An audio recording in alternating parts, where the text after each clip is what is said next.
Pwede pa bang mabuhay ang mga patay? Ang sagot mo ba ay, oo, hindi, siguro. Ang sabi ng Biblia, bubuhayin muli ng Diyos ang mga matuwid at di matuwid, Gawa Kapitulo 24 versikulo 15, Bagong Sanlibutang Salin. Ano ang maitutulong nito sa iyo? Hindi ka masyadong matatakot sa kamatayan, Hebreo Kapitulo 2 versikulo 15.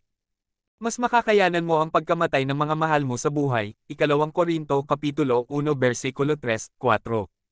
Magkakaroon ka ng pag-asang makapiling silang muli, Juan Kapitulo 5 versikulo 28, 29. Mapaniniwalaan ba natin ang sinasabi ng Biblia? Oo, sa tatlong dahilan. Sa Diyos nagmula ang buhay. Sinasabi ng Biblia na ang Diyos ang dakilang Diyos ang bukal ng buhay.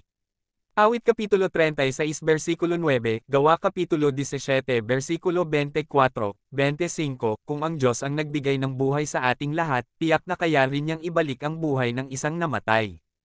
Mayroon ng mga taong binuhay muli ang Diyos. Sa Biblia, may 8 record ng mga taong binuhay muli dito sa lupa, bata, matanda, lalaki, at babae.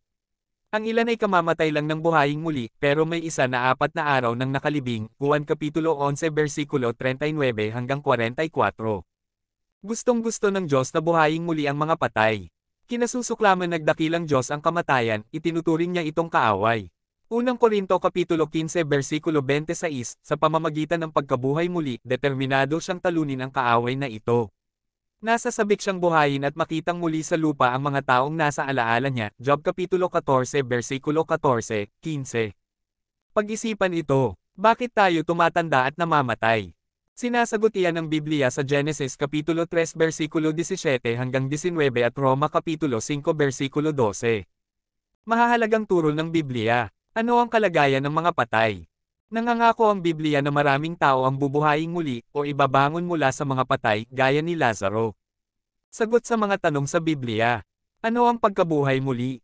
Baka magulat ka kung sino ang mga bubuhayin muli. Ang bantayan. Pag-asa para sa mga patay, paano ka nakatitiyak?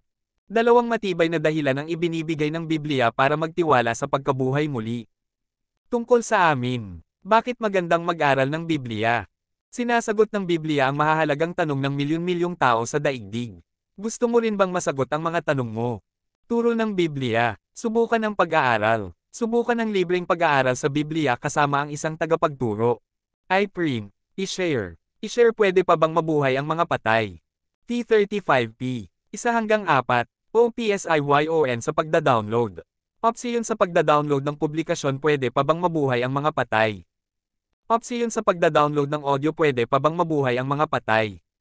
I-share pwede mong like, subscribe at papindon na din nag-button bell para update kayo sa mga upload para sa libreng kaalaman at pag-aaral ating buksan ang Bible at saliksikin wang di tayo malayo sa tunay na aral ng dakilang Diyos, dahil ang kaaway ng dakilang Diyos sa sanlibutan ito at nagkalat na marami nang nadadaya kaya ikaw mismo makakaalam kung tama ba umali sa paningin ng dakilang Diyos ang kanilang mga pagsunod. Guys, sana may aral po tayong mapulot. Maraming salamat po. God bless you all.